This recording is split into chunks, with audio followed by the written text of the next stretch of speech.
The Accidental Spurrt by Walt Pilcher. In Walt Pilcher's The Accidental Spurrt, something untoward is going on at energy drink company Spur Nutritionals. Downsized out of work, Mark Fairley lands a gig writing the company's history, but finds himself investigating the Spur Nutritionals president's death in a suspicious explosion, and the chairman's odd behaviour after a freak accident on the bottling line. He sorts through a cast of dubious characters who, whether acting in concert or at cross purposes, are definitely up to no good, as shadowy international forces vie for control of the multi-billion-dollar energy drink industry and vow to stop at nothing to keep the startling secret hidden.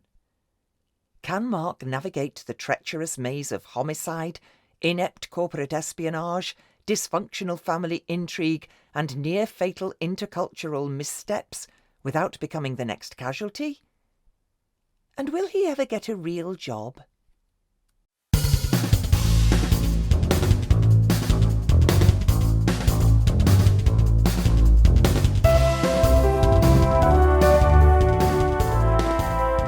Hi, Walt Pilcher here with a letter from John Smith of Philadelphia.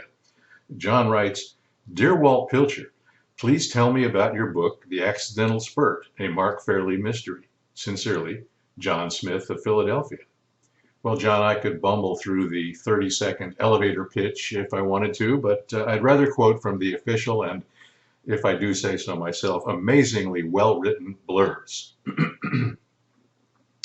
Mark Fairley is a mid-level business executive in Greensboro, North Carolina, with a wife, a mortgage, and kids in college.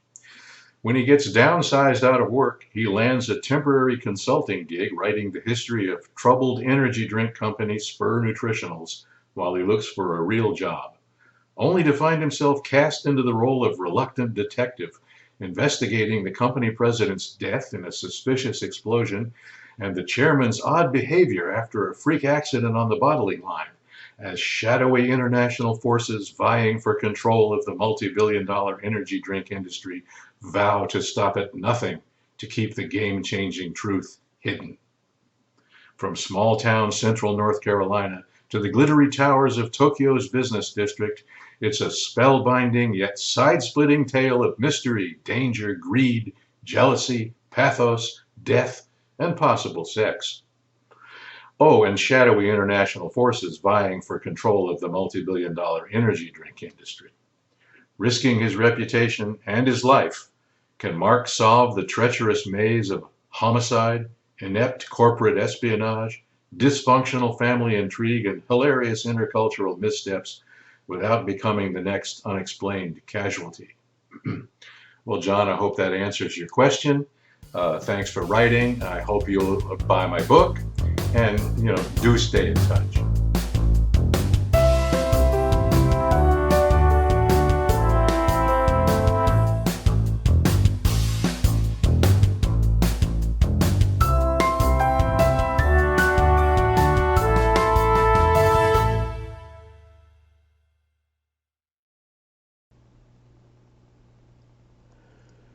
Stuart Aiken reviews The Accidental Spurrt, a Mark Fairley mystery by Walt Pilcher.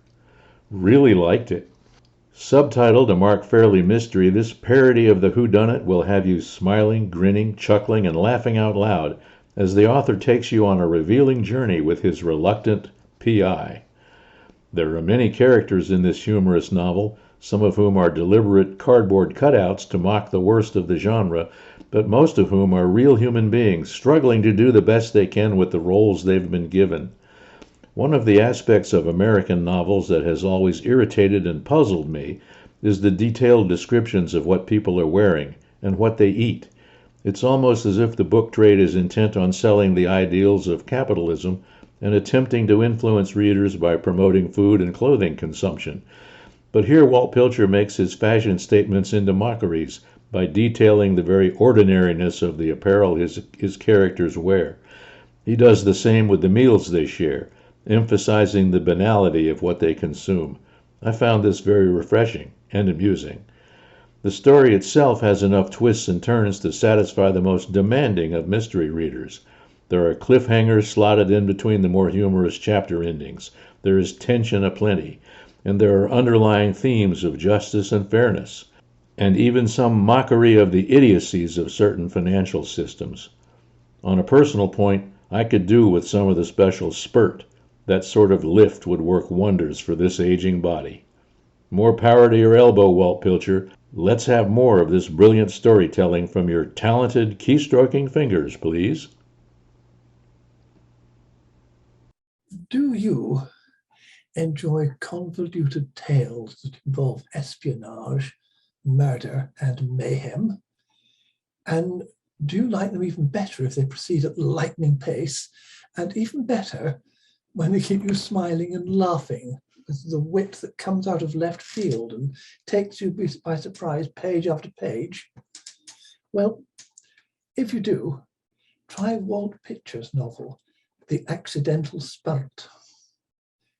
Now, Spurrt Nutritionals is a respected soft drinks company, according to Mr. Pilcher's novel, and it has a penchant for punchy adverts. A wink, a drink, and you're in the pink. Stay alert with Spurrt.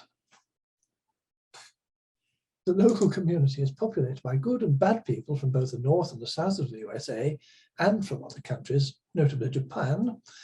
But the bad people, the villains, are for the most part hilariously inept. Nevertheless, Walt Pilcher treats all the characters with understanding and sympathy. He's never cruel.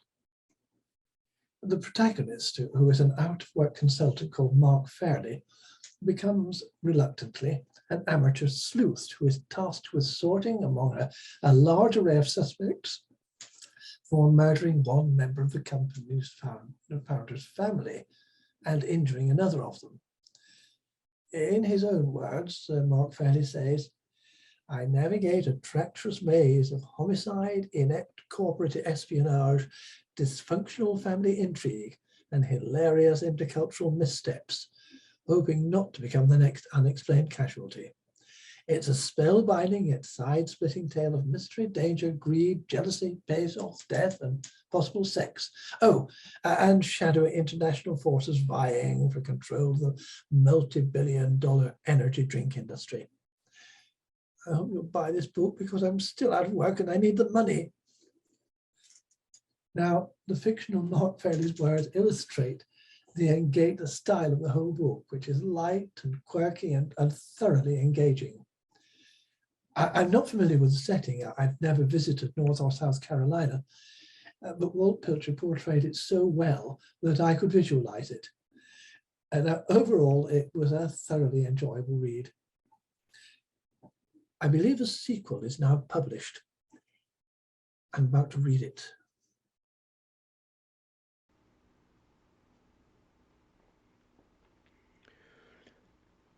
An excerpt from The Accidental Spurrt, a Mark Fairley mystery by Walt Pilcher, read by the author. Chapter 1. The story I guess I might as well call The Case of the Accidental Spurrt and get it over with, began for me with a phone call while I was in the kitchen one morning with my wife Emily, finishing a bowl of grits left over from the night before. We'd had them with scrambled eggs and toast, as we sometimes do when we don't feel like having a big dinner. We eat what we like. After a night in the refrigerator, grits are like a big glob of glue. But if you break the big glob up into small globs with a fork, add a few drops of milk, and put them in the microwave for 45 seconds, they're pretty good. I like them. I have trouble deciding whether to eat them with butter and salt or with sugar, like cream of wheat, another favorite. Emily says we shouldn't eat butter anymore, so this time I only put on salt. 2 years ago we weren't supposed to be eating salt either, but now salt's okay apparently. Somebody must have improved it.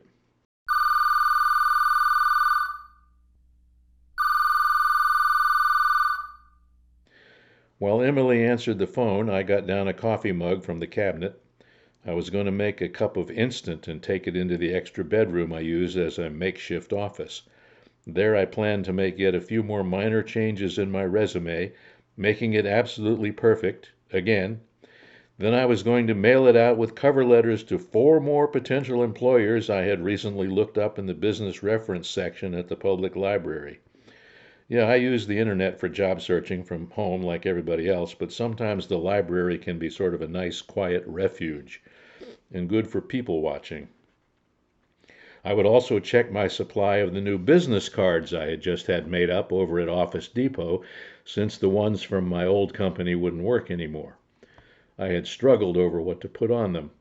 The, quote, Mark L. Fairley, end quote, part was easy, of course, and my home address here in Greensboro, North Carolina, my home and cell phone numbers, and my email address. I had no website, and my Facebook page was a joke, so those were out. Hardly anybody puts a reference to their LinkedIn page on their business cards, and especially if they're out of work, so I didn't either. No, the big question was how to describe myself on the cards. The choices were endless, starting with currently unemployed, the truth but with a hopeful note, and running the gamut from retired, in which case why would I need business cards and resumes, to between jobs, the popular euphemism for the truth, to former important business executive who hopes to bounce back, to have mouth, brain, and experience will travel. Unimaginatively, I settled on the first resort of all such souls as find themselves in my situation.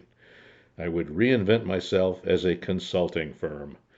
The cards read, Mark L. Fairley, President, Fairley and Associates, Strategic Planning, Vinyl Siding and Storm Doors. Okay, just kidding about the siding and the storm doors. 30 seconds into the microwave cycle, Emily said, Mark, it's for you. I think it's Frank. That's odd, but I'll take a call from almost anybody these days. Frank is my lawyer. Frank Sheldon, Esquire. Not that I have a lot of legal problems, but Frank has recently done our wills, and from time to time he provides tax advice, so he knew I was between assignments, and he had said he would throw some leads my way if he came up with any. Smart fella. He knew the longer I remained between assignments, the less need I'd have for his occasional billable hours, unless it finally came time to file for bankruptcy. He could go to dinner on that kind of work for a long time, but I guess in his view, waiting for that would be like shooting the moon in hearts. Sooner or later, old Mark will find a job. I took what little comfort I could in this perverse implied vote of confidence from Frank. Hello, Frank. Hey, buddy, how you doing? Great, just great. I haven't had a real job in 8 months. Hey, that's terrific. Got anything hot? Well, got a few irons in the fire. Should know something about 1 or 2 of them in a couple of weeks or so. I have no irons in the fire, not one. I have 62 resumes out. More like barbless fishhooks in the ocean than irons in the fire. My friends with jobs won't return my calls anymore. The only good news is at least the local Amway and Nu Skin distributors have finally gotten tired of trying to recruit me. Telemarketing companies are hiring too, but I'm not ready to move to Mumbai. Hey, that's the spirit. I think so. Still too early to panic. I have 3 kids in college, mortgage payments, and a monthly blizzard of bills in spite of our attempts to cut back on spending. I'm hoping this book will bring in some income. If I can get permission to publish it, would it help if I told you it has mystery, intrigue, danger, greed, jealousy, a possible homicide, and sex? Or is that a homicide and possible sex? Whatever. I'll be sure and put something like that in the cover blurb. Listen, Mark, you remember I mentioned I had a client over near Siler City, the woman whose husband has that food company down there? Spur Foods, something like that. Spur Nutritionals with 2 R's. They make that Spurt stuff, sort of a healthy soft drink. Pretty popular, I guess, although I don't use much of it myself. Have you ever tried it? No, Frank, I haven't. I thought it was mostly for old people. Emily gave me the raised eyebrow look, one of her favorites. I smiled back at her. Our firm does some estate planning work for the family and occasionally gets involved in some liability stuff, Frank continued. You mean like when somebody sues them for finding mouse parts in a Spurt bottle? There was an unusually long pause. Not funny, Mark. Well, excuse me, I said. Never mind. Anyway, it's not a great situation for them right now. You've heard about her husband being in an accident at the bottling plant last year? No, I don't think so. Yeah, and he's still laid up. Probably won't ever recover completely. But worse than that, her son, who was actually the president of the company, got killed recently. Maybe I did read about that, I said, trying to dredge it up. A fire or something, wasn't it? Right, agreed Frank. Circumstances were a little odd, too, but I don't know too much about it.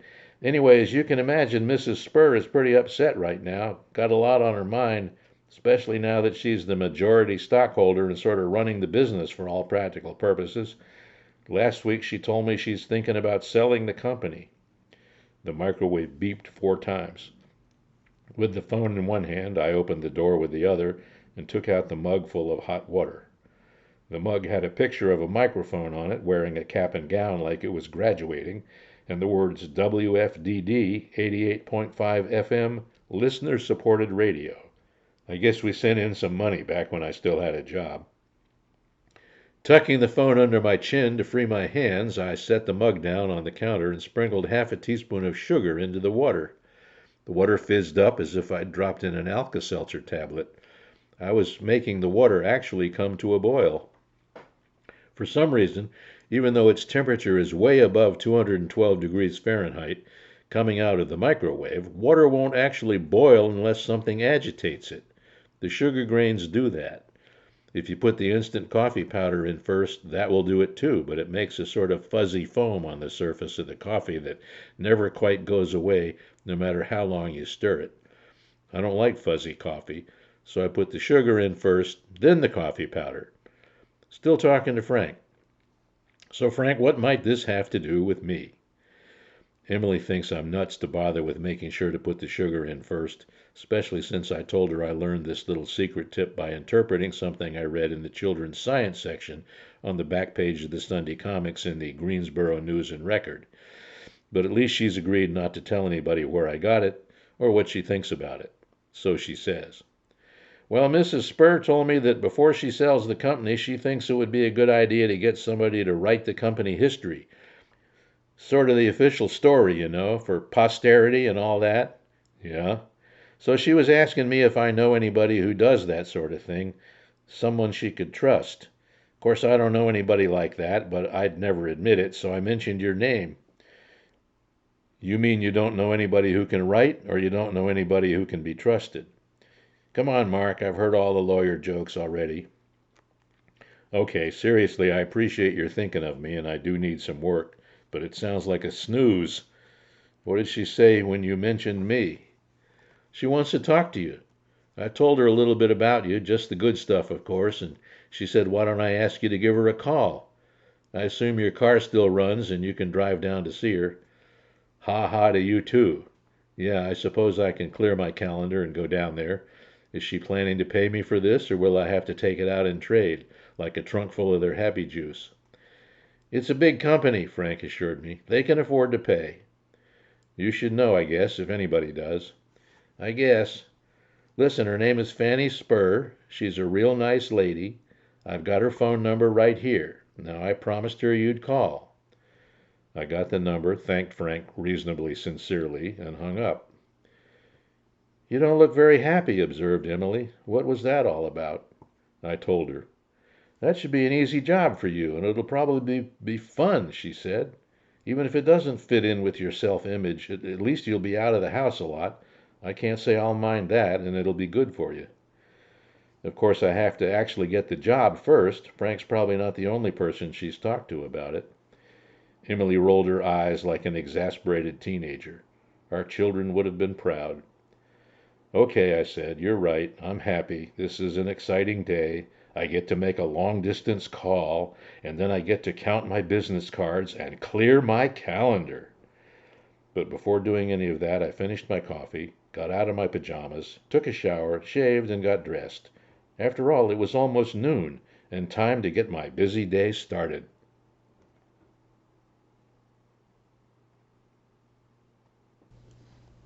An anonymous Amazon customer reviews The Accidental Spurrt, a Mark Fairley mystery by Walt Pilcher. 5 stars. A fun read. A most enjoyable and witty author, Walt Pilcher has done it again with The Accidental Spurrt. It is such a fun read with characters and plot lines that never disappoint. Pilcher has a unique, quirky view of the world, and his characters reflect Pilcher's witty observations of life. Do yourself a favor and buy this book. I'm buying more as gifts for everyone on my Christmas list. What fun! Anne Mackenzie reviews The Accidental Spurrt, a Mark Fairley mystery. 5 stars. More Spurt, please. This is just the right combination of mystery, characters you think you might know, and laugh-out-loud quirky humor. I couldn't wait for my dose of Spurt at the end of my busy day. Chris Laney reviews The Accidental Spurrt, a Mark Fairley mystery, by Walt Pilcher. 5 stars. Lots of good stuff here. Author Walt Pilcher is a funny guy, and his humor does double time in this inventive read. It's a fun Southern whodunit with a touch of international intrigue. Perfect read for a lazy weekend on vacation or any time. Coventry reviews The Accidental Spurrt, a Mark Fairley mystery. 4 out of 5 stars. A sneaky funny book.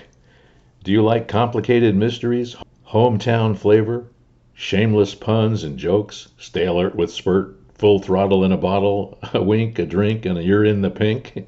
Then The Accidental Spurrt, the story of a once successful business family, a supposed black sheep, and wildly inept villains, is the read for you. Henry Colavita reviews The Accidental Spurrt, a Mark Fairley mystery.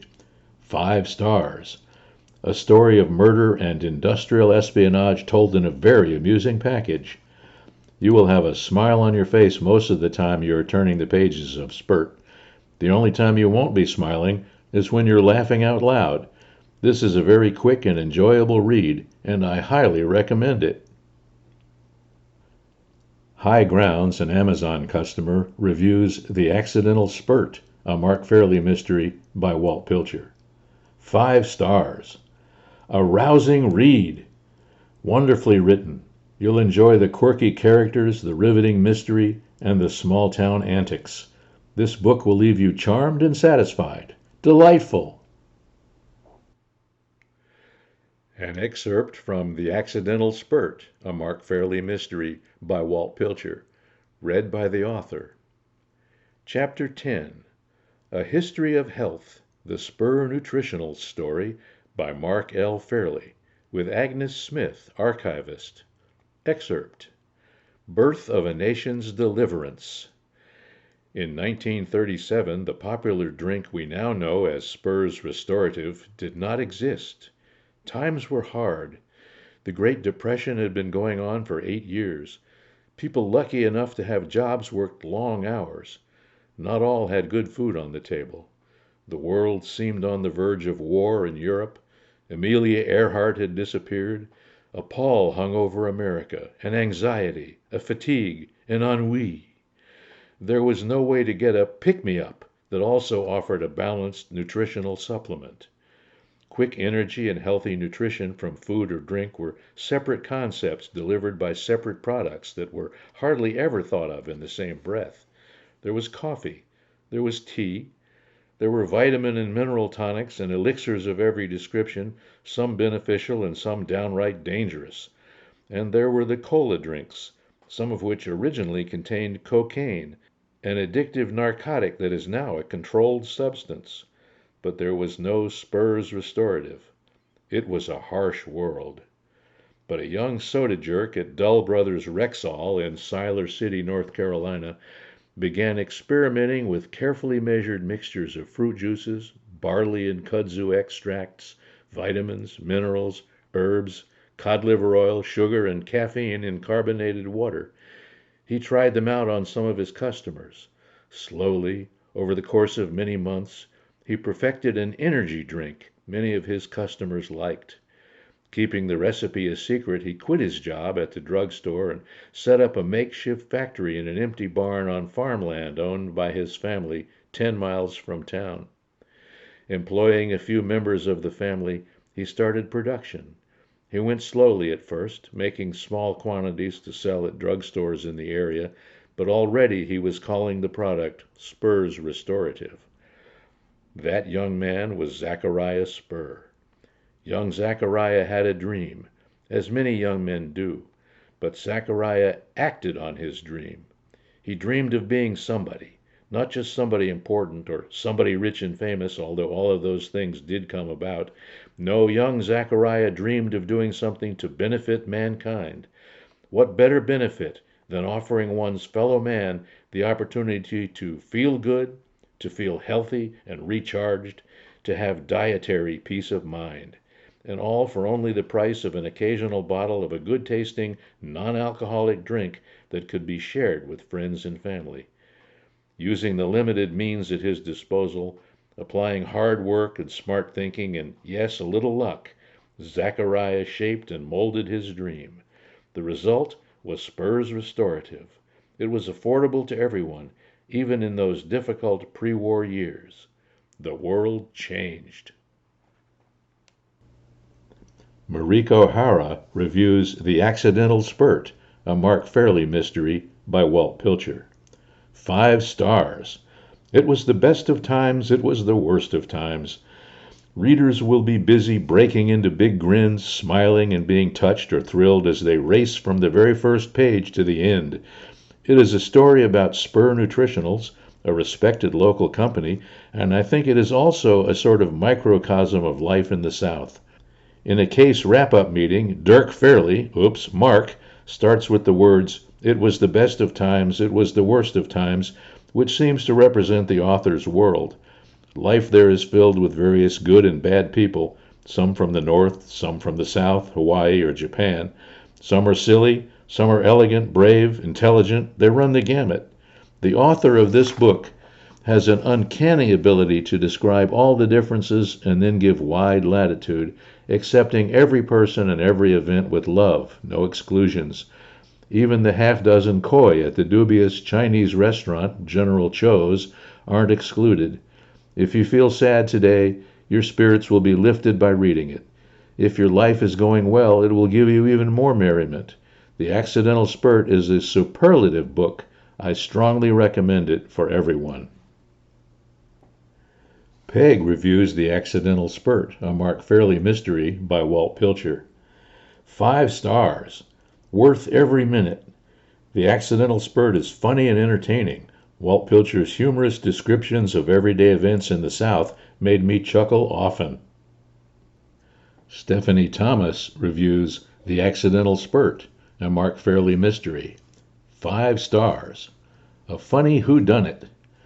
I'm a huge fan of Walt Pilcher's unique sense of humor and a good whodunit. With The Accidental Spurrt, I get the best of both worlds in one book.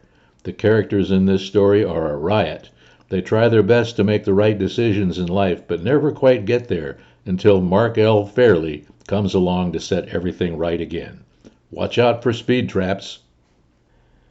Steve C. reviews The Accidental Spurrt, a Mark Fairley mystery by Walt Pilcher. 4 out of 5 stars. Fun and fast-paced. Walt Pilcher's latest is a joyride of a novel, fun, fast-paced, and never boring.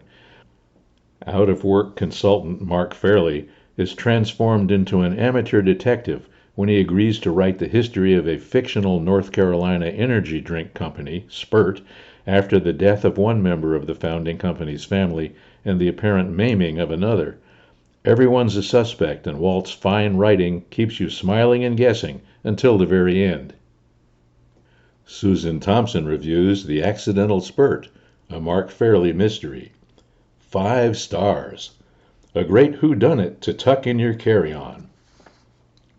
Walt Pilcher writes in a very relatable way, making it easy to identify with his everyday, everyone characters. Seen through the ever so slightly jaundiced eye of reluctant gumshoe Mark Fairley, this small-town whodunit has an international twist that has its southern colliding with some intrepid out-of-town ambition. Walt's slightly off-kilter sense of humor, sprinkled throughout, is a great addition. This is a fun, easy read to tuck in your carry-on. I definitely recommend it. I hope we will see more from Walt. Melody muses on fizzy drinks. The Accidental Spurrt by Walt Pilcher is light-hearted crime that takes a pop at the fizzy drinks industry. I didn't make that up, that's from the press release. It has intrigue and crime, twists and turns, and a very likeable hero who doesn't want to be where he finds himself, but he can't find a way to be elsewhere. And it's largely set inside a fizzy drinks factory. That's a first for me. I don't recall ever reading another book from inside the Coke can, as it were. And along the way, as the drama builds, the most incredible gem is dropped casually into the mix, and I simply have to know what's behind it. The book includes reference to M.A.B.L.E, a famous crime-fighting cartoon bloodhound named by a New Orleans police officer who won a Name the Dog competition. The resulting advertising slogan was "Take a bite out of crime." So here was my question to Walt Pilcher. I really want it to be true that M.A.B.L.E is a famous crime-fighting cartoon bloodhound who takes a bite out of crime. Is it? And if not, have you suggested it to your local PD as an idea? Here's the answer from Walt. Well, you're in luck. Every word of it is true. U.S. readers will recall McGruff the crime dog and his slogan, "Take a bite out of crime." I knew Jack Kyle, the creator and voice of McGruff, personally because he was a creative director on the Legs hosiery account at the ad agency Dancer Fitzgerald Sample, while I was vice president of marketing for Legs. Jack was crazy creative and funny. It was an easy transition to name my hard-bitten Raleigh detective Jake Kyle as an homage to Jack, who passed away in 2017.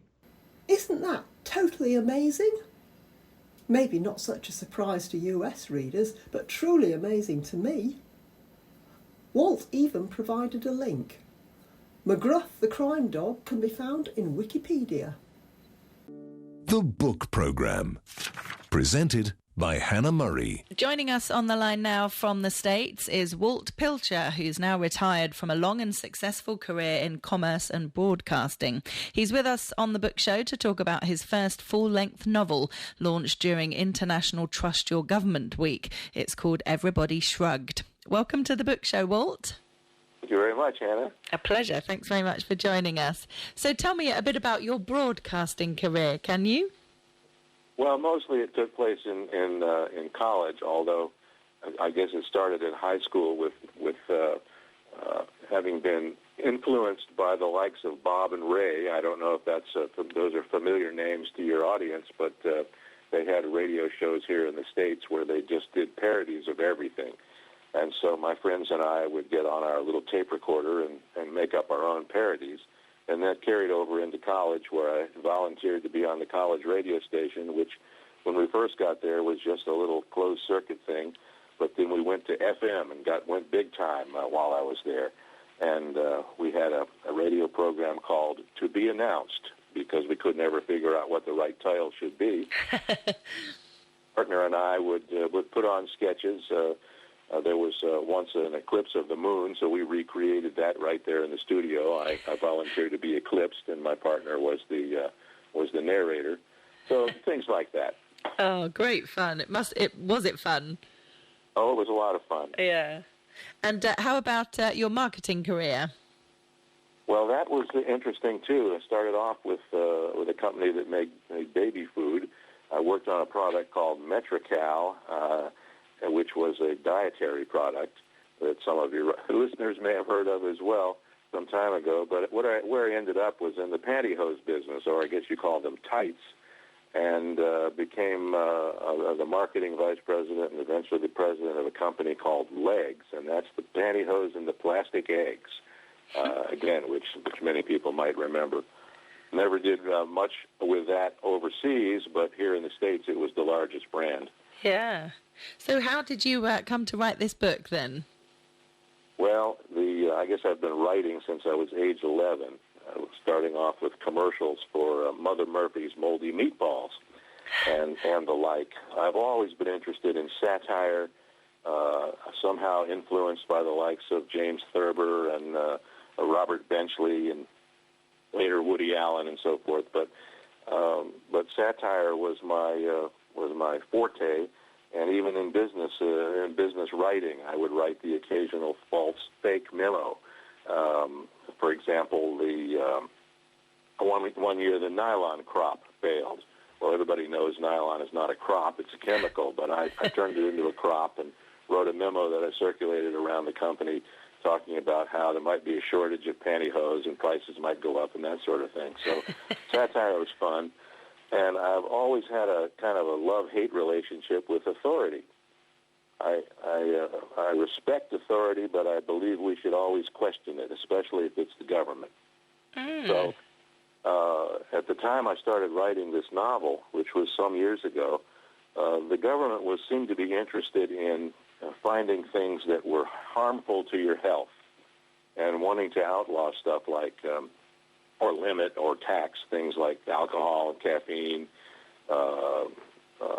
chemicals in makeup, and then, eggs are bad, and now eggs are good, and now eggs are bad again. We're going to limit all that.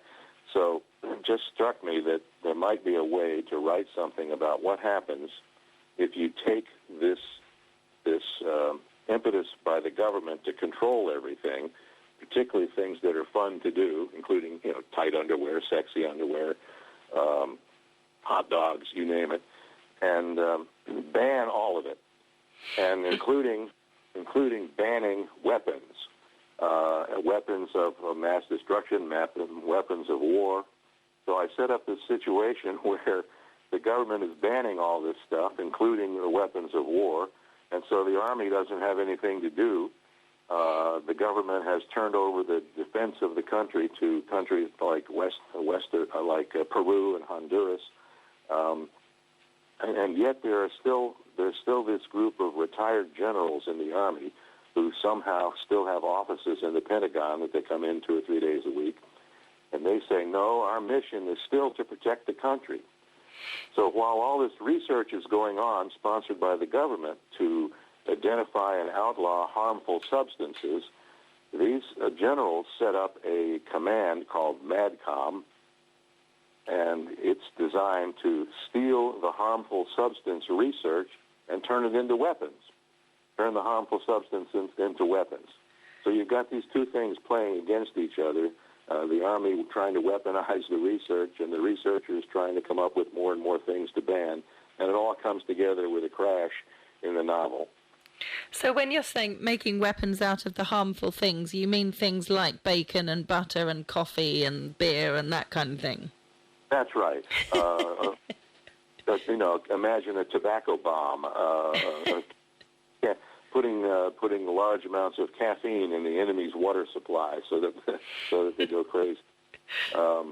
Ridiculous things like that. Yeah, fantastic. I love it. So tell me about your main character. Well, I really have two main characters, and that's one reason I think that I had so much trouble finding a publisher for the book, and only the great folks at Fantastic Books Publishing saw the potential for this thing. The first main character is a guy named Major Tony Farina. He's a Vietnam veteran. He was involved in a questionable activity in Vietnam involving a combat incident that went wrong. Nobody really got hurt, but it was one of those things that the Army had to cover up by promoting him, which happens quite a lot. But he's the one that these generals decide to put in command of the MADCOM thing to research or steal the research and weaponize the harmful substances. The other main character is a guy named Dr. Gardy Lavager, who is a university professor who is a fanatic about finding these harmful substances, and he and his assistant George Smith have a laboratory at a university in Southern California, and they determine what's harmful, and they run off to Congress, and Congress bans whatever it is. The main way that they determine what's harmful is they feed stuff to rats, and if the rats die, then it must be harmful.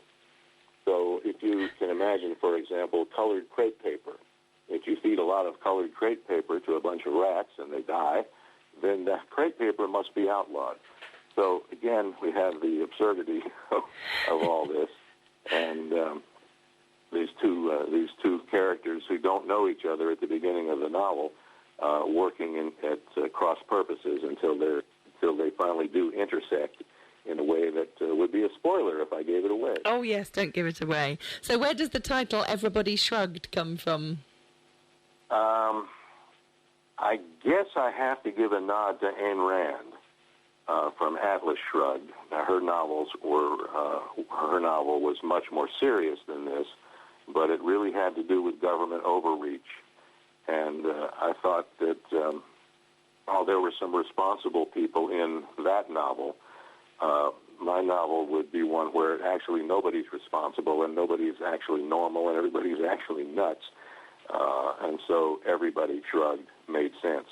Yes, I like it. And I'm surprised that there is such a thing as International Trust Your Government Week, suggesting that we shouldn't do that anyway. Do you know what I mean? The fact that there's a day about it, reminding people that we should trust our government, is an odd thing, don't you think? Well, I would have thought it was odd before I made it up. Oh, that's funny. Okay, I didn't realise that. I was going to say that's a really odd thing.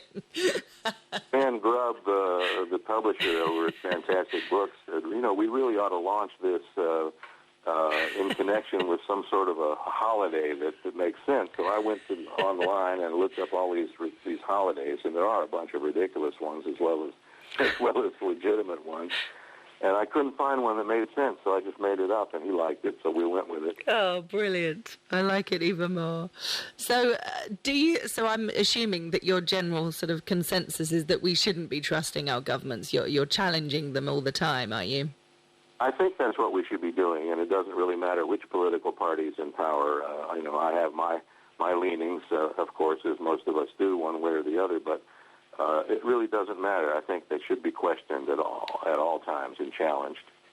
It's surprising how many people don't, isn't it? I guess you're right. It probably is surprising. But what's going on now, of course, is that everybody seems to be challenging everything. So it's I really don't know what to make of all that. Yes, it's in the States, you mean? Oh yeah. Yeah, no, people do. And around the world, more so than ever before, perhaps, looking at the States and one particular country. I don't think the rest of the world and Europe have had much or as much interest in American politics as they have done in the last year or so. Well, I'm sure that's true, and I think that we may even be seeing some fallout from some of what's going on here over there. For example, the Brexit vote. Yeah. Strikes me as being something that might have been somehow informed by what's going on here. That's interesting. Well, have you enjoyed writing this book? Oh, very much so. It's a lot of fun. And do you think there'll be more? Oh, yeah. In fact, there is already one more that the Fantastic Books people are looking at. They haven't made a decision about it, but I'm hoping that they'll buy it. Oh, great stuff. Well, good luck with that. In the meantime, if people want to get a copy of Everybody Shrugged, it's available to buy in the TRE bookshop section on our website, tre.radio. It's by Walt Pilcher, who we've been chatting to today. Walt, thank you very much for joining us.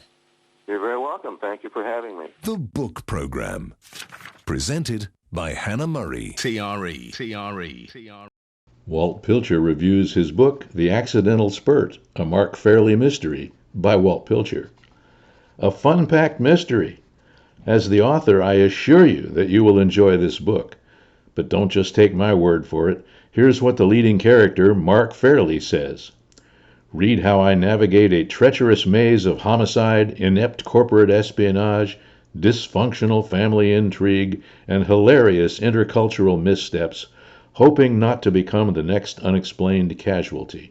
It's a spellbinding yet side-splitting tale of mystery, danger, greed, jealousy, pathos, death, and possible sex. Oh, and shadowy international forces vying for control of the multi-billion-dollar energy drink industry. I hope you'll buy this book because I'm still out of work and I need the money. How can anyone say no to that?